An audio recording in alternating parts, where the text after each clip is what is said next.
All right, lads, going to roll the old introduction, and then we will get into it. Bet. That. What's the thing on?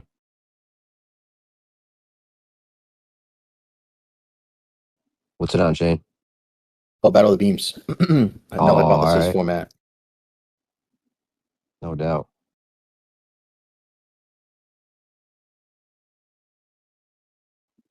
Do they have any good rebuttals for this one?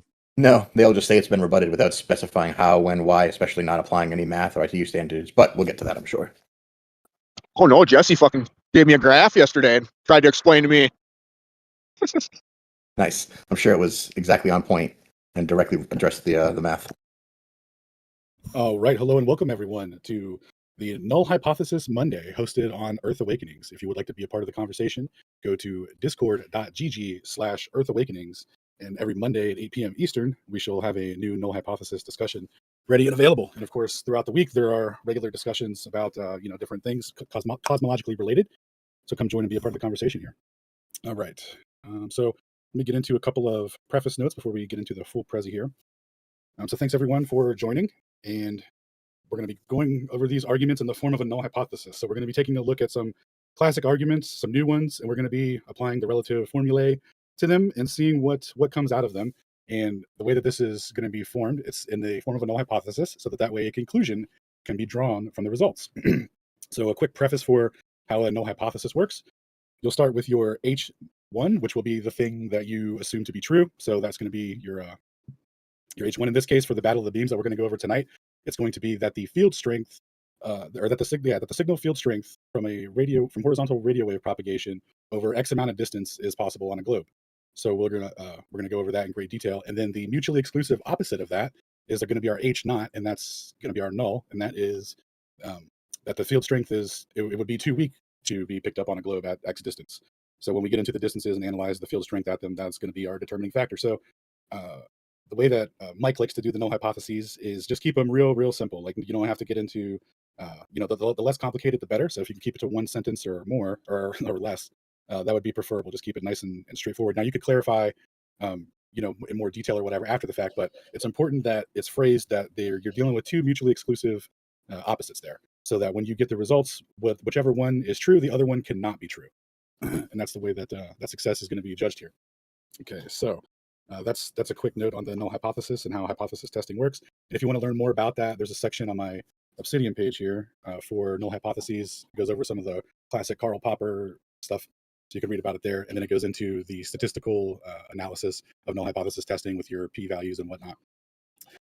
Okay, so we're going to be covering the World War II historical narrative where a landing beacon system was repurposed to be basically a guiding beam for planes to fly through, such that they could be guided at night and deliver a payload over a specific area via an intersection of another beam that would create a separate signal that was unique to that beam when you were in the center of it. And when they heard that signal, that meant that they were pretty much over their target, so then they would drop their bombs. So we're going to be covering that. And then in specific, once we cover the broad narrative of it, we can get into the radio wave propagation and the field strength stuff, which is the important part of the null hypothesis. But we'll do a quick introduction to the whole historical narrative. And then shout out to Bull Knight. There's two calculated methods of beam propagation here that we go over, and considering giving both the full consideration, we can see the results of them, and we'll go over those as well. So let's see here. And so yeah, okay, so we can just get into it now. So to start us off here, we got the old Battle of the Beams prezi. I'm just going to cover some of the narrative here.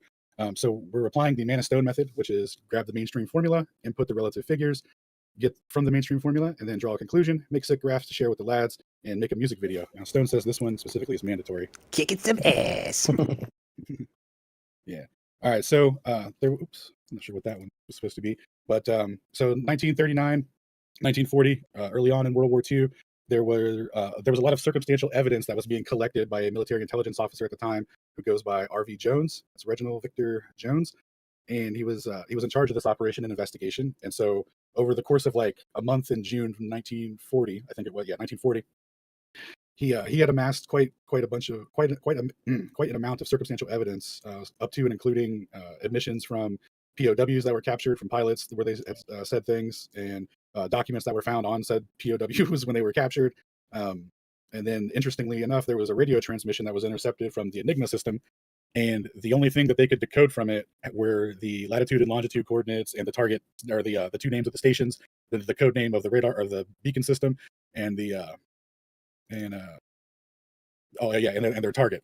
So they had all this. They had like all the necessary information to kind of put things together. So, so this is the guy that was in charge of all that. Is This it is me? this is Go Thomas. back a frame. Is it me, Yep. or does that guy look really German? I see the irony in it.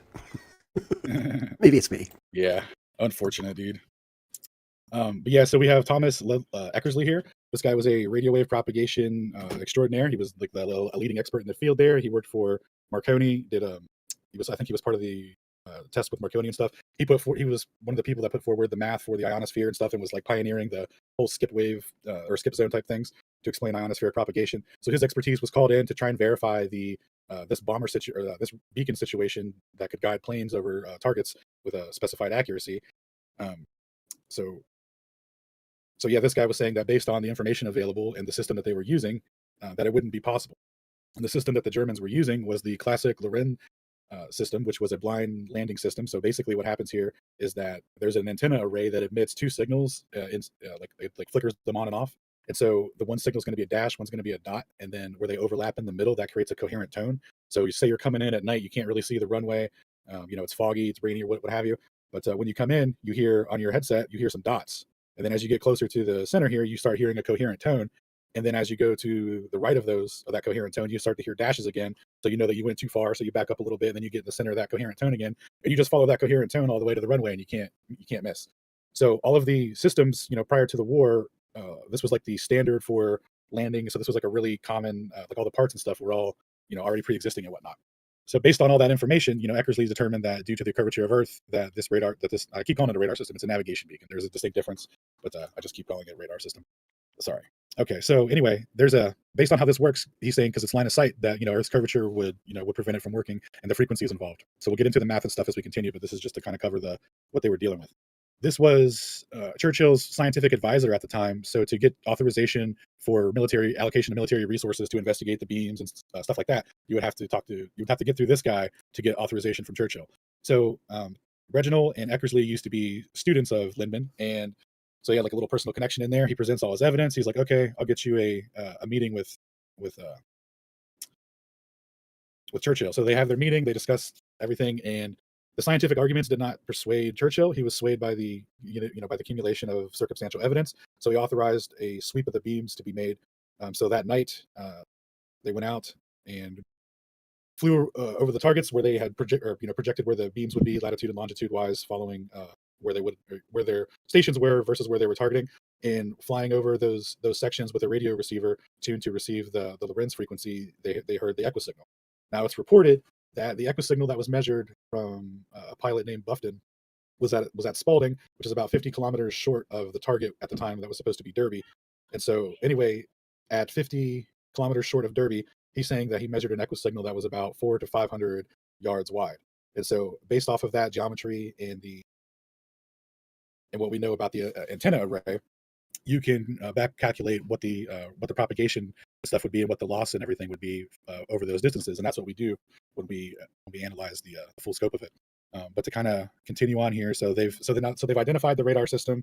Navigation system. It ends up getting used for about a year, and as they're using it, they're also developing another system in tandem with that, which is the X and Y garrote. But the distances that those beams were used at don't lead to any mutually exclusive claims. So in terms of this would be too far on a globe. So those ones aren't really our concern here. We're going to be focusing on the original radar system and a specific test that was done by the Telefunken company of the radar system, because a lot of what can kind of get lost in the weeds is the accuracy of the system. Was it deployed here? Was it used here? Like which target specifically? Et cetera. It's hard to trace down all of that stuff to get the exact specifics for every bombing run and whatnot. But what we do have is a specific test run from the Telefunken company when they built the system, and we're calibrating. So we're going to look at what they got for those figures, and then obviously if the field strength wouldn't be applicable to the scope of the whole bombing campaign, then that wouldn't be tenable for it to have worked on a globe. So the initial distances involved are going to be I guess we'll just cover this for historical purposes. So the initial distances involved are 274 miles from Cleve to Spalding, and then the crossbeam intersecting with that going to Derby would be 450. And it's stated in the historical narrative that this crossbeam was also measured about 50 kilometers shy of its intersection point at Derby at a town called Beeston.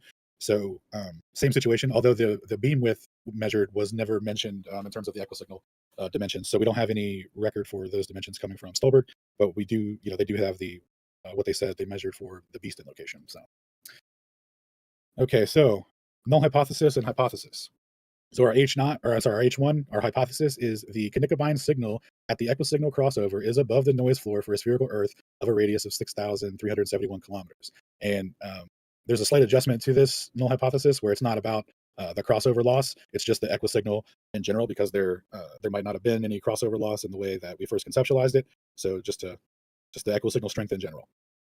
And then our H naught is the Knikkebein signal at the equisignal is below the receiver noise floor on a spherical Earth of a radius of 6,371 kilometers. So if the signal is below the noise floor, it is indistinguishable from what they call galactic noise. And so if that's the case, then you wouldn't be able to use it. You wouldn't register anything. You would never hear the tone that would be needed to fly line of sight. Excuse me 1 second, get some water.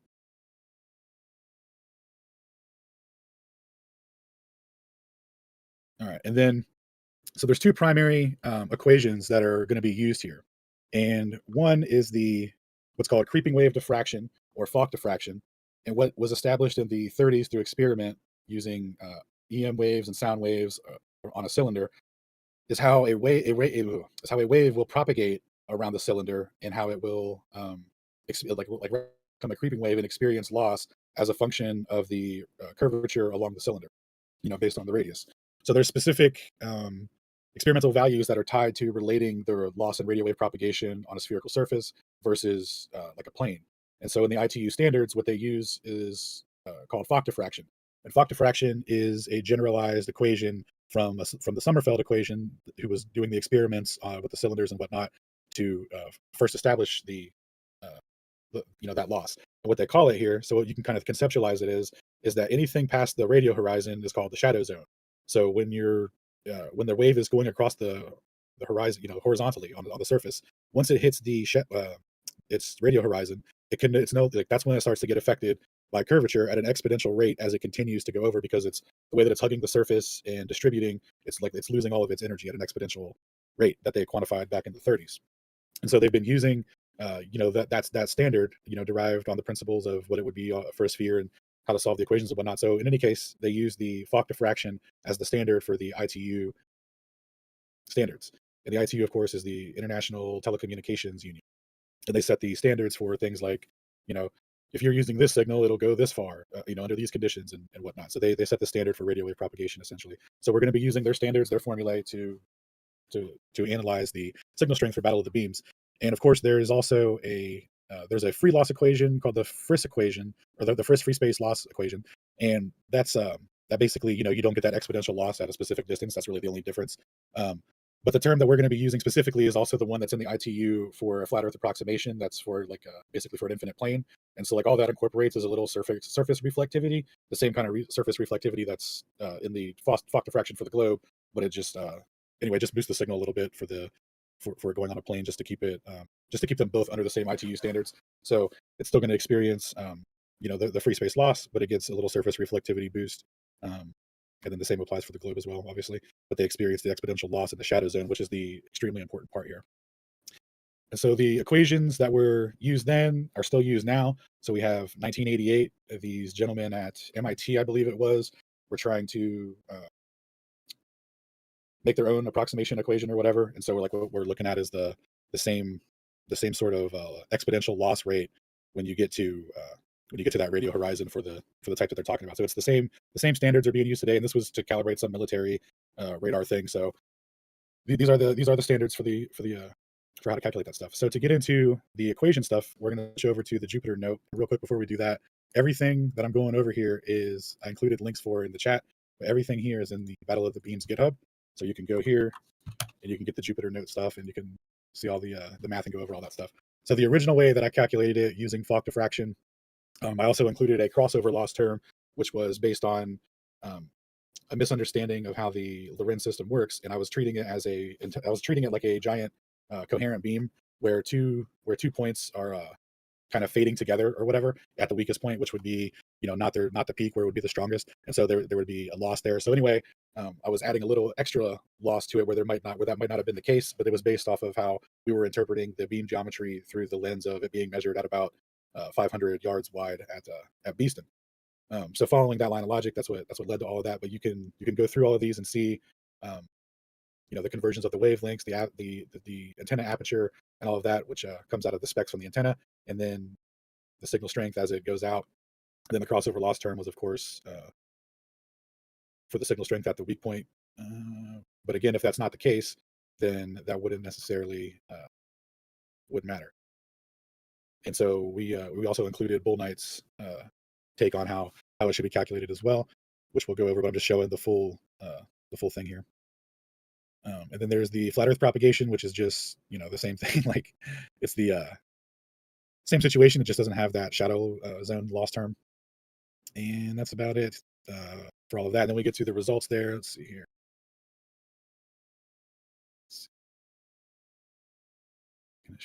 There we go. So when we get to the, can I zoom in on this? Oh, okay. So when we get to the distances and signal loss, right? The signal loss ends up getting converted into microvolts from decibels, and then that gives us the field strength. And then all of that is done through ITU standard equations for the conversions and stuff. And same for the galactic noise floor as well. And then you can see the comparison here. So at these distances under the crossover loss premise, at about 570 kilometers, that's when it becomes untenable for the globe. So as you can see, when these distances get into the 600 range, they all start going below the noise floor coming from Stolberg. So if you were trying to use this system and you were flying in this beam here, and your crossover beam was going to tell you, where your target was going to hit, you could only use it like within this range, and these positions would be, unreachable to you. As you can see here, the solid pink would be like your field strength. If it's like solid and coherent, you can hear it and use it when you're flying in this yellow beam. And then as you get to further out, you see it gets into the cross line section where there's nothing there. So that's when it would be too weak at those distances. So that's kind of the relationship that's being drawn there from all that math for the equations and whatnot. And then so yeah, that's where we came out with on that. And then because it's kind of disputed on the accuracy, which system was used and whatnot, I think it would be easier to look at the analysis from Telefunken Company's measurements, where they went out and measured it over sea. So they just flew out over the ocean, where that would be also the best possible conditions too for radio wave propagation, because of the salinity of the ocean. It would give it some conductivity. It would give it some nice reflectivity and whatnot. So that would be like best case scenario for both models. And anyway, at these distances, they started at 400, 500, 700, 800, and 1,000. And we can see the loss here as they get into the 600 kilometer range. That's when it starts to fade out and become untenable. And then, of course, when they get out to 1,000, it's just astronomical. But flat Earth, for flat Earth, the signal loss is always comfortably above the noise floor, and that's because we're not experiencing that exponential shadow loss when the wave becomes a creeping wave into the shadow zone. Okay, so we got a nice graph here that you guys can look at.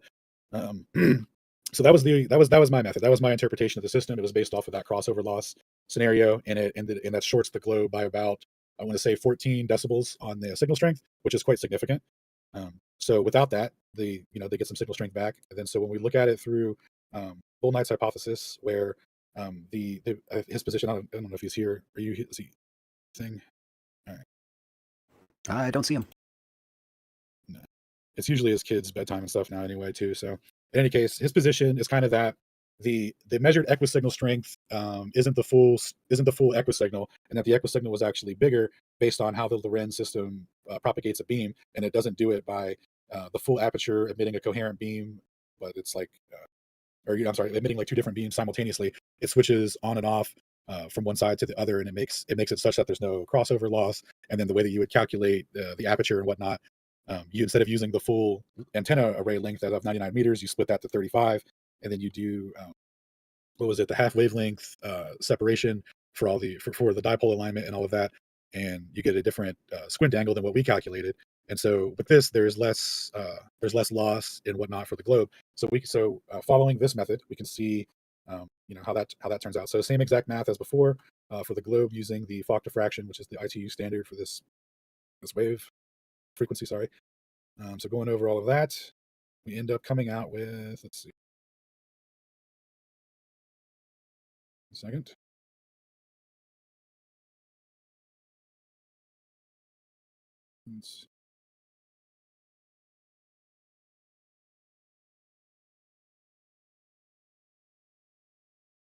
There we go. Okay, so from Stolberg for the okay. So for flat Earth, above the noise floor in all scenarios, because there's no loss or like no exponential loss at a certain distance point. And then when you get to the globe, the signal strength recovered was able to get a little extra distance on the globe there. It's instead of going dry at about 570-ish, it starts to fall apart at around 700, or like close to like 670, I guess, is when it starts to go down. So you can see here from these distances where they did their testing, where they were flying at 400 meters in altitude, or I'm sorry, 4,000 meters in altitude at a distance of 700 kilometers, 800 kilometers, and 1,000 kilometers respectively. These signal strengths would be well below the noise floor. They would not have been picked up on a globe, even using the no crossover loss and the best case scenario and stuff. So that goes in for the for that way to calculate it. And then there's also another way that was raised by a guy named DC Dan. There was a presentation done about a year ago from him on the Drunk Debunk Show. And I recommend the Prezi. He goes into some awesome technical details and stuff that I didn't go into that are pretty cool to learn about. But in any case, he also makes the claim that the ITU standards should be used, although he didn't do any himself. He suggested that a proper analysis of it would be ground wave propagation. So there's a specific ground wave way to calculate it that's different from the horizontal radio wave propagation, the way that we were doing it, the way that Bull Knight and I were doing it this way. There's a specific ground wave type of mechanic that gets calculated. Now it still suffers from the same kind of shadow zone loss scenario, but it's more about I guess to kind of steel man it, it's more about the vertical polarization as it goes across the surface of the Earth, and it has like more signal strength or something like that. So in any case, we gave that the proper treatment here. So we pulled up the ITU standards, and luckily there is a GitHub from the ITU where they have their own ground wave calculator thing where you can run it and then enter the all the relevant specs, and then it'll output everything here. So we just took that, converted it into a Python, and then converted it into this Jupyter note here. So let's take a look at the results here following that same kind of scenario. And and the same situation happens at around 690, at around 680, 670 is when it starts to go below the noise floor.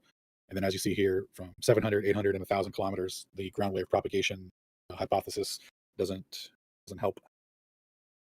And so that's where we're at with the actual propagation and whatnot. And then I wrote a little 5-page, oops, it's all messed up. It's a 5-page summary here for, pull it up on here actually, of the scenario. I think Bull Knight's here now. Are you here, sir? Are you able to talk? Still kiddo bedtime. What'd you say? Soak in a bag? Kill kiddo I don't know what bedtime. that. Oh, gotcha.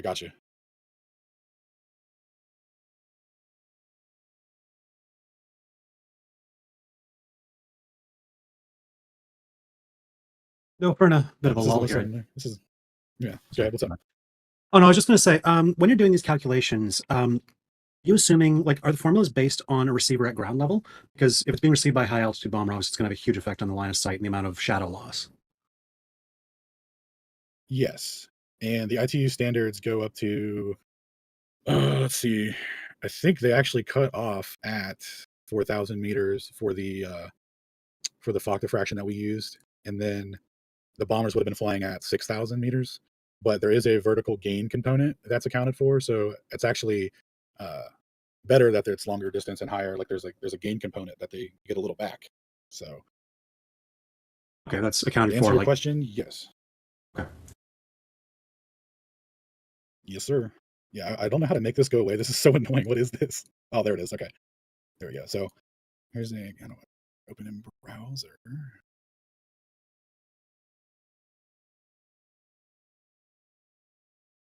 Yeah. Well, anyway, that's the sum of the presentation. So if there's any questions, comments, or concerns or whatever, definitely open to take questions and comments.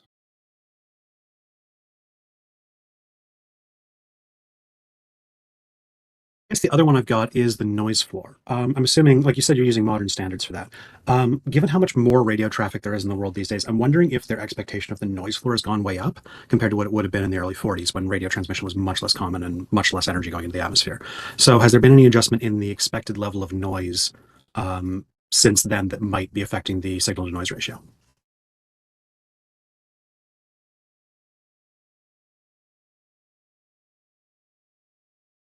No, and I don't think that it really matters because it's calculated based off of like what the frequency is. So like each one has its own noise floor. So like I don't know that even would matter because it's going to be because like basically the issue you're going to run into anyway is the was it like the vacuum tubes that you're using to try and like amplify the signal can only do so much anyway. So it's not like you could pull it out of the noise floor, out of the depths, so to speak. It says Bullnet And if says noise floor is lower, that would make a difference. So, but I don't know. Like I'm spitballing here based on general knowledge. I don't have any specific knowledge relevant to this. It's just my first thought. Gotcha. Bullnet says the Telefunken range measurements. Do you have evidence that they were equisignal test and not the main load?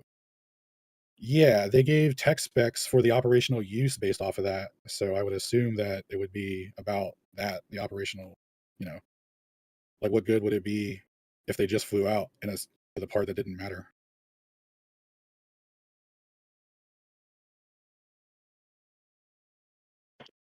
I can unmute for a second. The antennas described in that Telefunken document, the transmitting antennas, don't match the final Kinikabine dual array configuration, from what I can tell.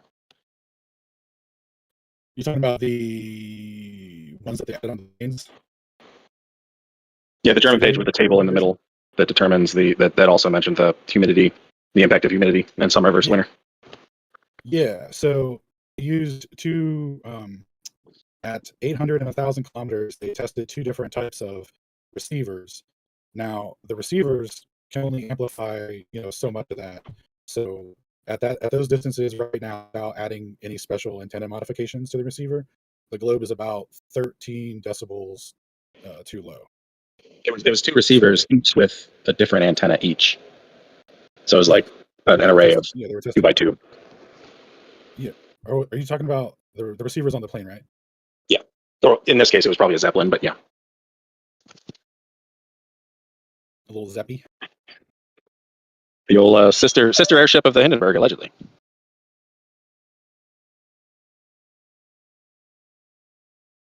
Yeah, so there's no antenna configuration though that would add 13 decibels back. Oh, that's what I'm saying.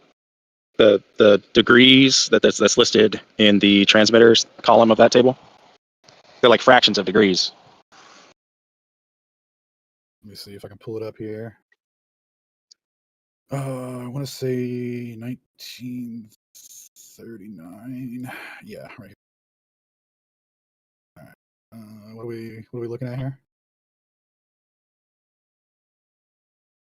So even though fractions of degrees and whatnot, the signal strength was still picked up, and then even if it wasn't the equisignal, the peak strength is still wouldn't be detectable on.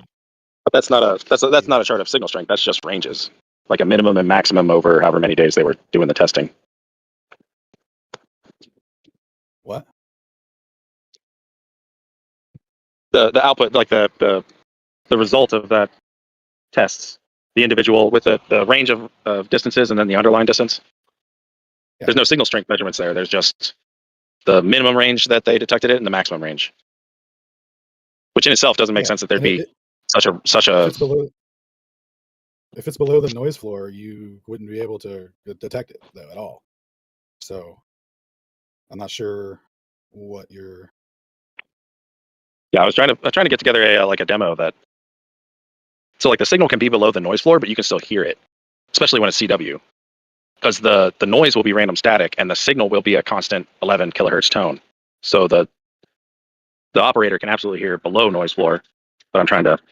That's easy to say. I'm trying to figure out how to demonstrate that in the background, but that's beyond the scope of the night. But just the description of the transmitter sites on the left with the 500 watts, and 3,000 watts, those beam angle values don't map at all to the Kinikabine system, the large one especially. They map a lot more to the radar systems they were experimenting with, especially on the far right when they talked about a cross dipole. Like all of their radars were cross dipole in that era. I was just curious if you had any other like documents around this document, because it's kind of mysterious all its Yeah. The only KNX station the only antenna array that used 3,000 watts of power was the KNX station. They had radar sites that started to get up into that value. But No, like I said, it's not like the Bernard stations came after the KNX though. These are specifically to the KNX specs. Like this is what this is what the values for the propagation are to begin with. So if it's not related to the KNX station, that's an insane coincidence. there's not a frequency listed on that chart, right, on that page. I think it says VHF, but it doesn't say a specific frequency. Sure, but it's the dipole array was set to be for a specific frequency, so using a specific power wattage.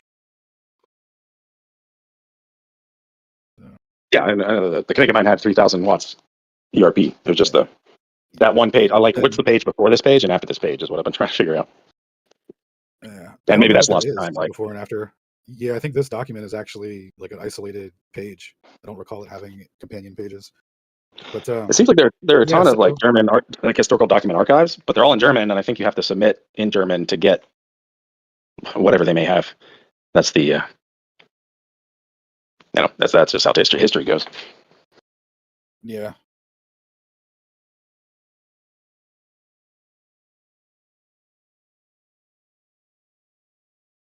All right, and then so there is a spreadsheet here that has a bunch of the historical narrative locations, starting with Spalding and Beeston, and then different target distances that were mentioned through the bombing campaign. So we got Birmingham, Redford, London, Liverpool, Cardiff, and Plymouth. And real quick before we continue, if it happens to be anyone's birthday today and they're out with their family at a birthday dinner, happy birthday to you, boy.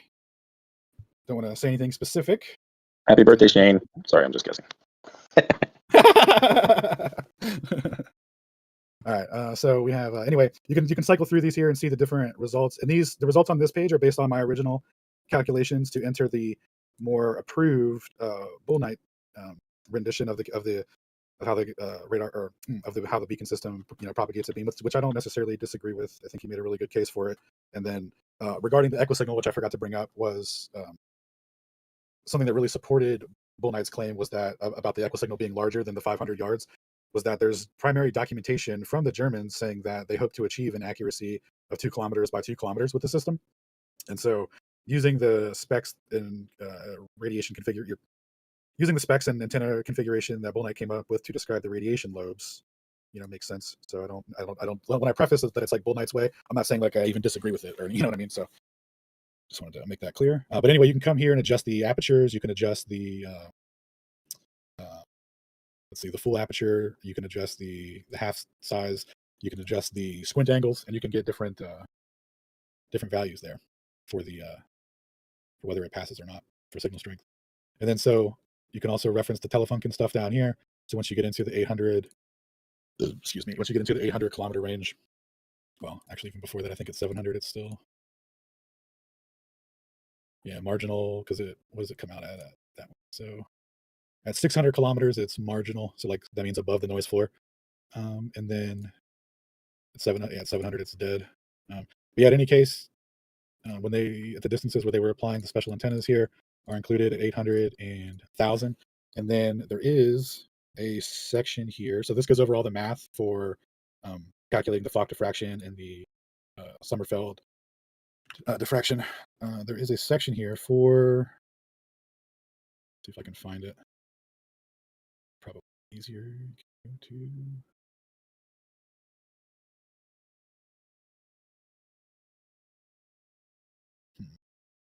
oh, right here. So AX2. I think the ITU tab needs a little formatting there. Nah. You can go to AXU here and adjust. You can give it like signal boost there and whatnot, and play around with it and see like what it would take to make it work and stuff. So you can adjust those values here to apply those. And so all the links and stuff are provided there. And then, are there any other questions and comments?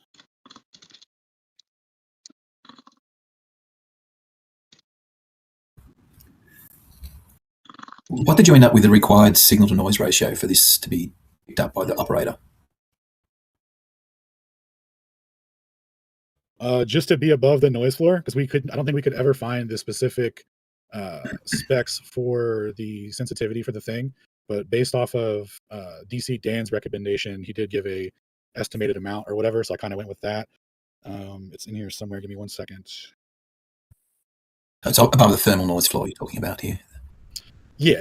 It's whatever the frequency is, and then we just use because the ITU gives you the conversion to get what it is for whatever frequency.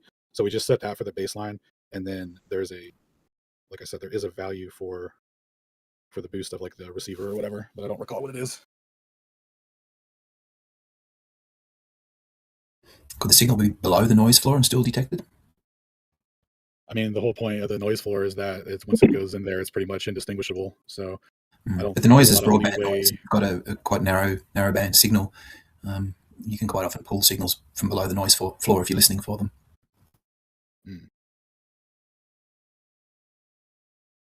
So they had limited resources and equipment, and they were basically using the regular standard equipment.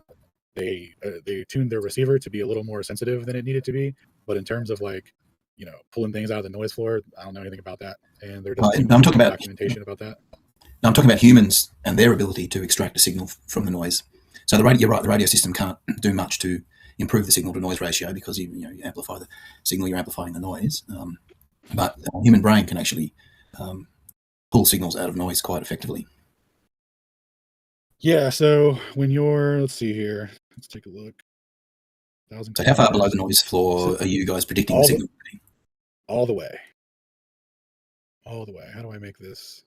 How do we show more zeros? There we go. So 0.00000000819. So that's microvolts. So what's the signal to noise ratio in dB that the audio output of the operator would have had? Oh, you can look at it back here, but the signal to noise ratio, if the signal strength isn't even above the noise floor, that doesn't even matter because the dB thing is just converting from dBs into microvolts. Yeah, So think about like an old if rabbit it's TV set. below the noise floor, it's below the noise floor. It can be below the noise floor, but that just means if it's 0 dB signal to noise ratio, that means half of the static is signal. So then imagine what from 2 cities over when you had rabbit ears on your TV, you could see a picture through the static. It would just be degraded at 0 SNR. Yeah, realistically, a signal noise ratio of about a tenth or so, you can probably, for a human, get close enough to work. You're not going to get if it's 1,000,000 to 1, but if it's like 10 to 1, you can probably still pull a signal out of that with your ears. Yeah, so it was 10 to 1 minus 3 dB or something like that? At minus 3 dB, you can get a signal for sure. Yep. Something like about half the power would then be, the signal would be about half as powerful as a noise, so like a third of what you're hearing is signal. That's enough to pull it out. All right. Adding a signal to noise ratio section now.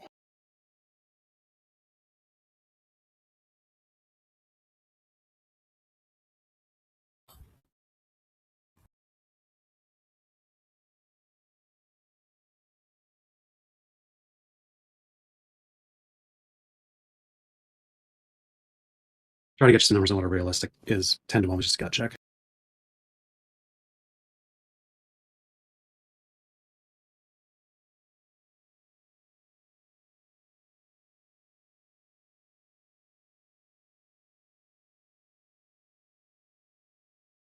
All right, let's see here. Go to 3.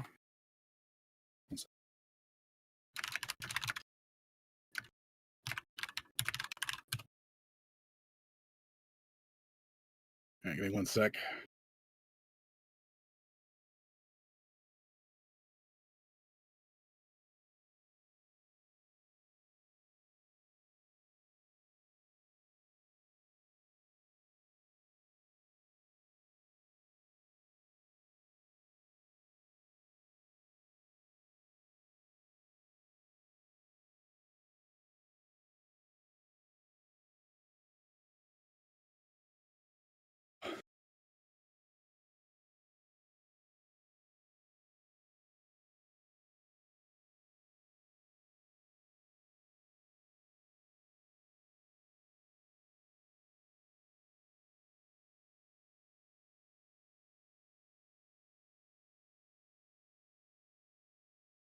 Almost done, lads.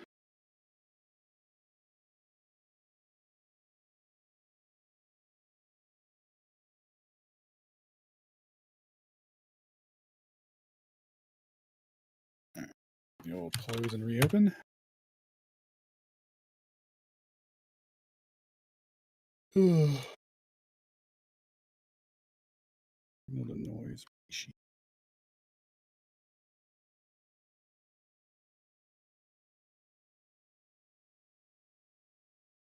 Okay, so for 7,000, or sorry, for 700 kilometers, minus 13 decibels. For 800 kilometers, minus 38. For Stolberg at 1,000, minus 85.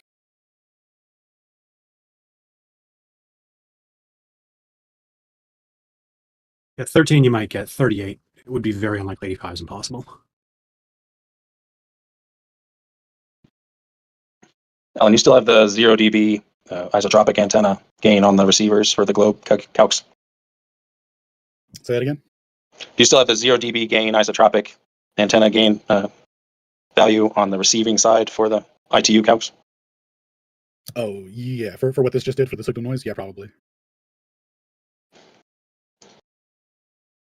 Like, how much do you reasonably think they could have amplified it by with their equipment? And I'll add it back. Because like you're basically at a 13 decibel deficit to get above. So like, is there any way that they could have got 13 decibels out of their tech at the Well, it's not a tech question at that point. It's the human brain. But 13, I could believe. I'm doing some research now. Give me a few minutes. And I'll see if I can get you a real answer. But gut feeling, 13 is believable, but hard. 38 is not going to happen. 85 is definitely not going to happen. Yeah, and that negative 13 is a CW signal. It's not trying to understand voice. It's not trying to understand individual syllables or anything. It's just the 11 kilohertz tone applied to the carrier. Yeah, so it's pulling a tone out of the background noise. I mean, I'm surprised there's not like a test to test your ability to. There should be an online simulator that gauges your ability to pull a signal from noise, especially for CW. Yeah, I know there was documentation from the Germans saying that they didn't have any problem hearing distinguishing the signals and stuff. And then even some of the pilots could tell the difference between the British signals when they were trying to spoof it. They could tell the timing was off on it, which is pretty crazy. Yeah, their switch on and off was clunky and it had like noise artifacts. But they would have been much closer to the British transmitters at that point. And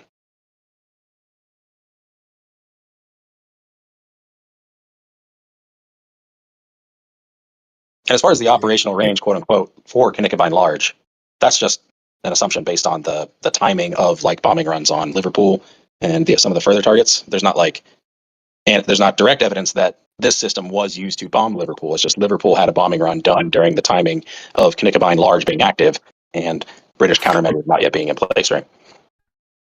No, they were in place pretty much at the same time when they started using the system.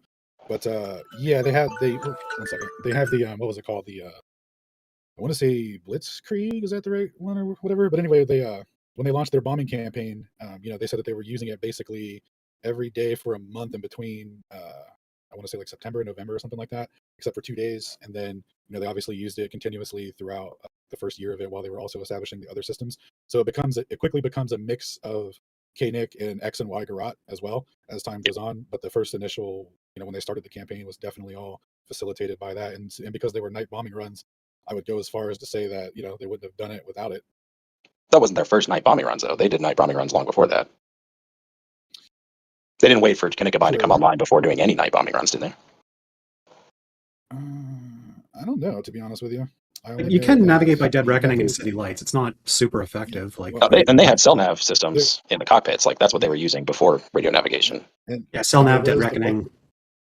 And there was the butt report that goes over the accuracy of British and German bombings, where they talk about the British pilots were bragging about how they didn't need any system to guide them, and yada yada. All they needed is their star dome because they were doing cell nav, and they were full of shit. Yeah, they sucked. So didn't they bomb Switzerland? So the Germans had, oops, probably. So in any case, the Germans were more accurate, and they were utilizing the system throughout it. So what do you make of the X and Y Garot being such shorter range systems? I don't really make anything of it. So like they had the ability to do 1,000 kilometers with Knickerbein, but then X and Y Garot came out and they were like, now we're just going across to the coast. Well, I think the problem comes in at the equisignal, like the accuracy thing, right? So those systems use a different frequency, and so they're applicable over a shorter distance. So they built the systems way closer to the shorelines for those as well. So X and Y garage were the same frequencies. It was just the cross beam was like a megahertz, 1.5 megahertz offset, right?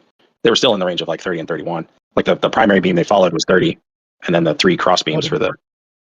Oh, they didn't go to 45, like 45 to 47 or something like that. I think that was the generation after X and Y. I'd have to double check it. I always get Ah. German naming conventions crossed, but Yeah, well, in any case, with more accuracy to it, and then they also, so like a big thing that I found is that the Germans, when they were talking about the problems with the KNIC system, was that after you heard the signal, like the issue was, you had to judge the timing because you don't really know your true ground speed. So timing release was an issue, and so what they liked about the other system that they had come up with was how it would basically get your relative ground speed when you intersect 2 different signals. And so with that, it gave better timing and stuff. So I think the equisignal issue isn't like you said, the width of it wasn't as accurate or whatever, but it was the timing that was produced from having those made it better. yeah, because by then It looks like they they're got producing like a narrower beacon. mechanical receiver that would drop the bombs automatically on that 3rd tick, I think. Yeah, well, I think that one came from the third iteration, or if I remember correctly. No, you're right. It was, the second one was a timing, so it would trigger a timing thing, and then it would basically count down. And once it got to that second signal, that's very cool.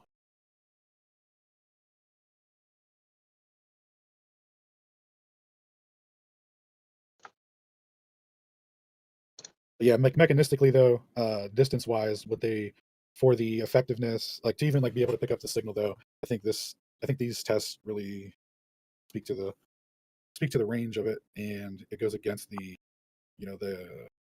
shadow zone loss that would occur. Like, I don't think it would. But those antennas described in the 3rd and 4th column aren't the ones that the bombers had. Like that's just like the first 2 columns were the FUB, and then the FUB with enhanced sensitivity, effectively, with a stick and with a trail behind. Yeah, but even with those, you're not going to get 38 dBs back and 85 respectively. Like it's just not. There's only one model that even has that headroom.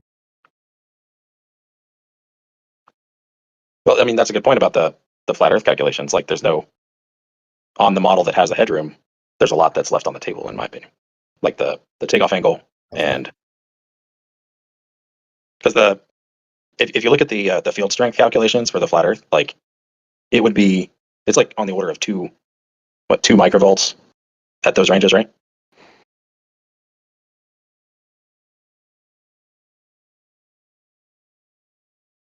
No, it's like 1,000 microvolts or 83 decibels. Okay, it's like a volt. Yeah. A radio field strength of a volt at 700 kilometers would be overloading every single receiver in the UK. Like rusty bolt joints would be re-emitting this signal with field strengths like that.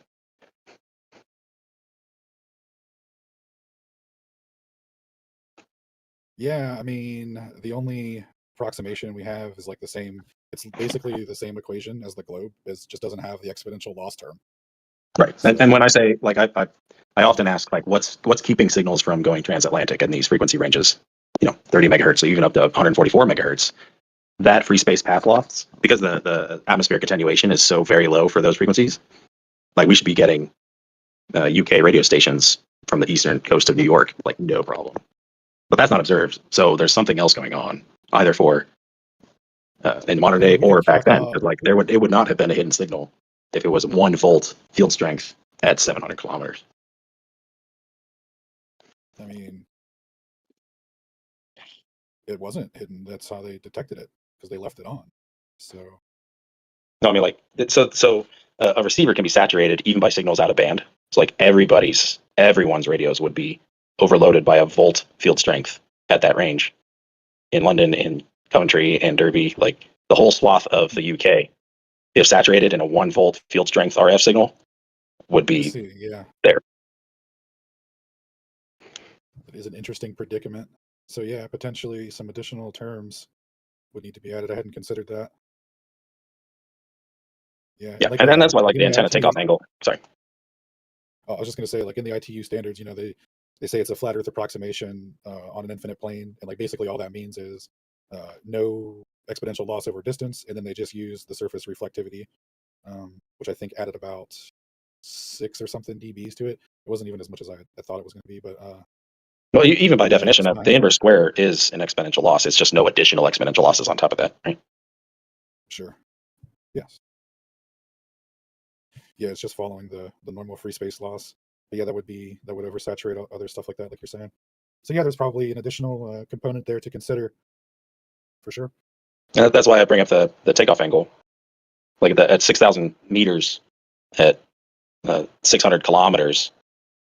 The attenuation just from the takeoff angle being too high for that to work by plain trig is it far exceeds equisignal fade or even the shadow zone exponential fall off. Like there's just all of the energy, according to everything we know about antenna geometry, is being radiated at too high an angle from that Knickerbein installation for it to be good and strong and receivable at 6,000 meters. It'd be the bulk of the energy is above 190,000 meters. So I did the math on that. Oh, interesting. Yeah, I could not find any. I couldn't even find any standards for an altitude over. I think, like I said, I think the ITU caps out at either 2,000 or 4,000. So it doesn't even cover this range. Yeah, that'd be a pretty novel use case the way they were using it back then versus what the ITU is recommending these calculations be used for today. But it does track with that Luftwaffe graph where it starts to ramp up fairly quickly past a few hundred kilometers. And then as like they would have to be much higher elevation per the Luftwaffe's own kind of receivability graph. And I've always wondered how that fits into the whole thing. Like that came from an airplane. They were not supposed to have that on an airplane. And it got captured and documented that usable altitude over range and beam width over range. Yeah, I've thought about that as well. And speculatively, that document itself could have been taken on purpose to like give like false specs. Yeah, but then that's why historical argumentation is so frustrating. Like that could be true of any of this. Like the Churchill recollections, the arguments behind closed doors, the winners being the smart guys that outsmarted the Luftwaffe, blah blah blah. Like that was all written by the victors. Like Yeah. Well, that's yeah, why I which tried is to also take it reasonable.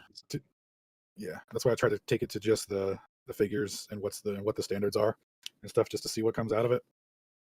does that make sense then? That a follow up question is why do those ITU standards exist if the realm is flat and planar and we don't need them? Sure. Because if they're all a lie, Disagree, surely like- anybody could notice. Like I could prove it a lie tonight by firing up the antenna and just receiving known beacons. But Well, is that the isn't right just use case? about- And why are they there? Yeah. So this isn't just about different radio horizons per frequency, right? This was a specific use of an application where line of sight had to be maintained, signal strength had to be able to be picked up so that it could be heard. It's different than just like sending random signals, or whatever. Like, this is a specific geometry that was created over distance, so it's a little more technical than just following like regular radio horizon stuff. To a point, but like and also there are following interviews with the like you Luftwaffe said. pilots that thought the British had developed a way to bend the beams off target. And then our current understanding is that was just the change in diffraction azimuth as the ocean hit the shoreline on the UK side. Like that difference in density caused the ground wave component to deviate from the transmitted azimuth from the antenna. Like there's a lot going on here. Yeah, there's definitely real world conditions that affect these things, but again, like these distances involved in just the testing, pretty significant. Even with the modified antennas, like there's not enough antenna technology out there to get 85 decibels back. Yeah, only if we also assume that Telefunken document wasn't a false plant to throw off the enemy as well. True. Because like from my point of view, like if we just trust fair. that the British just detected it at Spalding, that's the one potential independent measurement we have of the system, and the rest could just be German, wanking off to their own superior. That's why I included both calculation methods, just in case that geometry was correct in the way that it was applied or whatever. But yeah.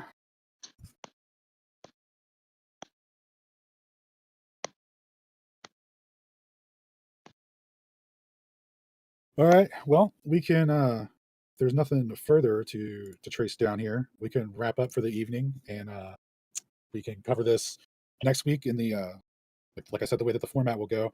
Next week, I'll present a new null hypothesis, and then we'll talk about that. And then after that kind of dies down, we'll touch on what was covered the previous week to see if there were any follow-ups or anything like that. So, Eludius, Bull Knight, if you guys think of any stuff or come up with any documents and whatnot to introduce, we can talk about those on the following weeks or any week really. Like as we do more nulls and stuff, we could always touch back on previous episode stuff. So you guys find anything?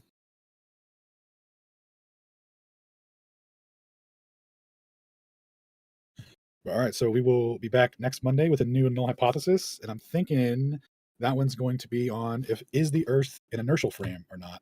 And so I think I have a thing for that already. If not, I will get it posted, and then you guys can take a look at it over the week if you want to be prepared for next week. It is not on here, so I will get that up there and link it.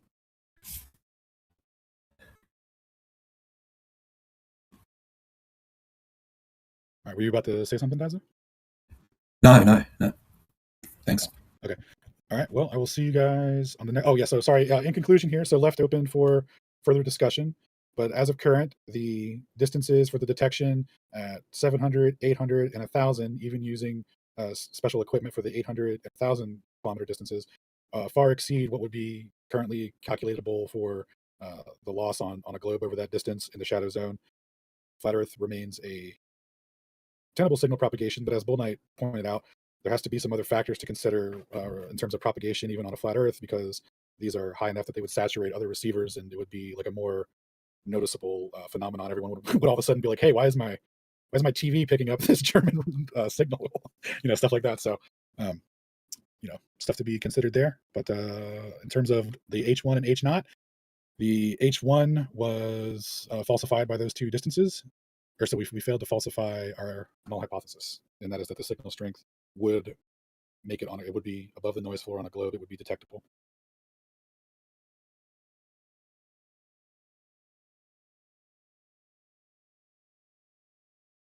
All right, lads, we got the first episode down. Thank you, everyone. And Bull Knight, thanks again. I know you were working very hard on this. I guess the other question I've got is that 1,000-kilometer range. Like, did they actually do a bombing run at 1,000 clicks? No, this was just testing, as far as I know. So, what they did was they just flew out over the ocean. I'm assuming where it was, safe and not going to be, where their test wouldn't be interrupted. But yeah, they just flew out and then tested it at these different ranges. Could they get the signal? Okay, where's that in your GitHub? Combine, I assume. Yep. Yeah. If you go to the GitHub, you'll see a Jupyter notebook section. So all of that stuff is covered in there. And then there's also a spreadsheet that has all the math and stuff in it. So the ITU math all goes through here. And then there's two outputs that you can play with. Where's the spreadsheet? I just see like PNGs and PYs and YMLs. Yep. Is that No not worries. I will. Nope. I'm going to tag you in the post I made earlier in the live chat that has all the links to it. Okay. So you can get the full combo. I think there was a lot of chatter going on while I was presenting here. I got to scroll up hella. Luke's in town, that's why.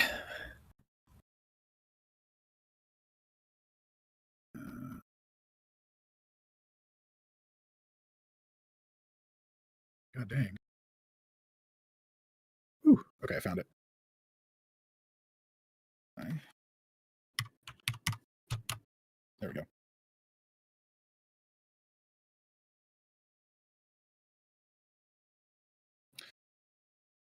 All right, lads. I'm going to head off for the evening. We'll see you guys on the next episode. And then tomorrow night, we're going to be doing presentation on Ether Cause that was interrupted by my internet on Sunday, but we're going to be covering the astronomical unit and the history of it. So if anyone's interested in that, that'll be on Ether Cause tomorrow. The tip from the top, when you say next episode, you also have to go episode. Oh, what is that from? Hold up. You don't know that song? Hey. No. There you go. Got Never people in met the her. audience. Next episode by Dr. Dre. Come on, get it. Alan's too young. He's not old like you. Dude, the only Dr. Dre I know is from Eminem cameos. Yeah, it's from the Eminem same movie or album. whatever. It's from the same. It's Oh, from dude. Chronic 2001, right, or whatever it was. 2000, I think. Yeah. That's what it is. Dang, I feel obligated to know it now. Then You need to know it immediately when you leave. Just pull music it. You got it. Spotify.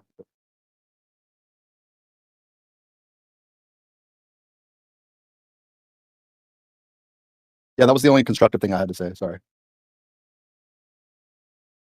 Oh. Was that constructive? I classified it as such. Most definitely not.